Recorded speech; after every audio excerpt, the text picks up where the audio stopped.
Last year, the York County Regional Chamber hosted a Diversity, Equity, and Inclusion Summit with more than 50 individuals representing local businesses and organizations in attendance. The top takeaway from this event was that people want to feel welcomed, valued, respected, and heard. The Chamber Board agreed at our Fall Planning Conference that this is indeed an important goal and set specific action items to go around on this belief. Today I'm interviewing James Jeter, Vice President of Operations with the United Way of York County, who also serves on the Chamber Board. And in addition, James has agreed to spearhead or be one of our 3 co-champions assisting the Chamber to advance our diversity, equity, and inclusion goal. James, welcome to the show. Thank you, Dean. Thank you for having me. Yeah, appreciate it. So tell us, why is this important to businesses to focus on diversity, equity, and inclusion? Sure, Dean. That's a great question.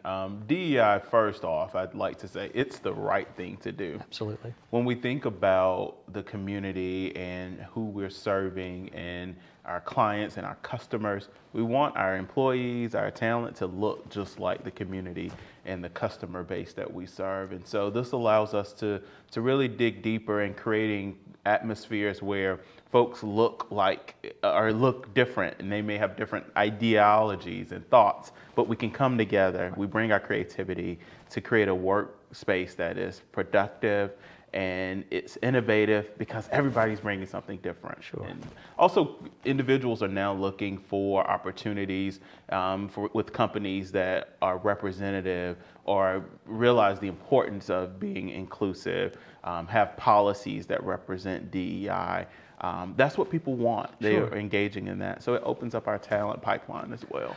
The talent is a big part of it to me. It's like, why would you take a chance or a risk on missing out on some talent because you don't treat everyone fairly equitably? And like you said, it's just the right thing to do. It's the right thing to do. I asked someone, I said, the question should no longer be, why should we? The question should be, why wouldn't we? Right. Because it just Agreed. makes sense for our organizations. I love that. Why wouldn't we? The Chamber Board laid out a 3-point plan kind of related to DEI. Kind of walk us through those 3 steps Sure. that we're going to take. So I'm really excited about the 3 areas of focus that the Chamber is looking at. And the first one is creating training opportunities for our business partners, for Chamber members, to come in and have some real effective training. As you remember, we did the conference last year, and it was a success. It was really Sure. good to, like you say, we had conversations and we got to hear from our community and Chamber members what's important to them, what are their values, and what they would like to see across their community. And so it allows us to do that. The second focus is engagement. We want to be able to engage with or create opportunities of engagement for our companies that may have a focus, or for employees that are BIPOC communities are engaged in diversity, equity, and inclusion. And the third is affinity groups. Which I think is a really cool concept, something that's important. And when we talk about inclusiveness and bringing people to the table. Sure.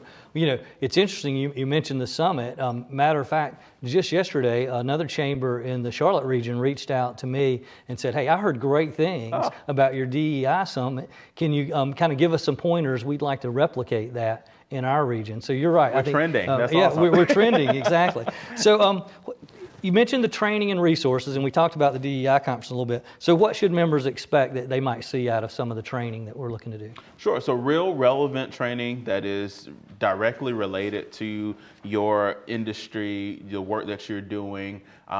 Again, we're hopeful to do another summit this year to continue to build on what we were able to do last year. In addition to that, we want to see if we can create and provide resources that people find to be important to them and they can bring and see value in. And content that is related to DEI that is accessible and easy for our chamber partners and just community members to access to as they are on their journey to build stronger DEI programs within their company. Certainly a role of the chamber is to provide those resources, make them available. And those resources we intend to make available not just to our members, but any business, any organization in York County. We want to provide that information. So I think that's something that's key, that's that fits this initiative, that we want it to be available to all. To all. We're engaging all. Absolutely. Yep. So you mentioned affinity groups, and not everyone would probably understand what that means, and they may have a different thought of what it means to them. So what does that mean to us as it relates to this goal? Sure. So I think the affinity groups really hone in on the inclusiveness piece, where we get to bring folks together. We create a space where folks can have comfortable conversations. They can engage with the chamber in a less sometimes formal way or a different way than they have traditionally. We create opportunities where people can see others that look like them in the room and engage. I know that was one of the things where we heard people say sometimes they don't feel included or invited or welcome.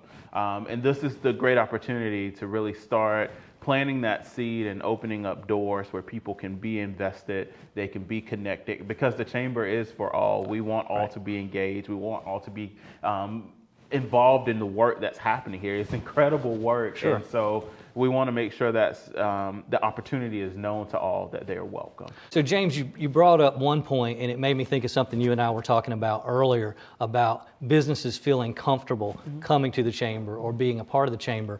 And I remember sharing with you that it really hurt me when I was talking to a friend who owned a business, happened to be a Black-owned business, partner in this operation, and he said, "Well, Dean, I didn't even know I could join the chamber. I didn't even know it was and I was just like, wow, how could that be?" And that was disappointing to me, but I think it showcases why this is important.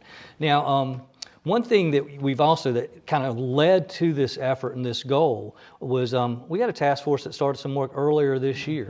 Just talk a little bit about what that task force was tasked with doing. Sure. So the task force wanted to look at our policies, procedures, what we do here at the chamber.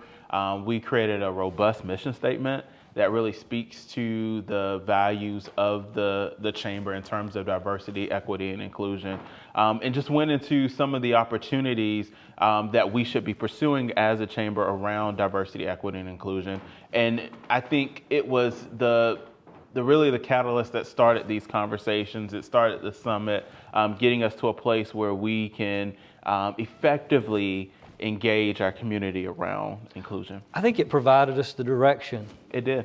I think that's what it is. It definitely did. You've got a number of co-champions. I mentioned that there's, I think, 3 of you that are on the board that are working on this. So tell us who those champions are and how you're looking to kind of develop or implement this strategy this next year. Sure. So April Simpkins is our fearless leader with Total HR. We also have Meg Jenkins with Legacy Health and Wellness.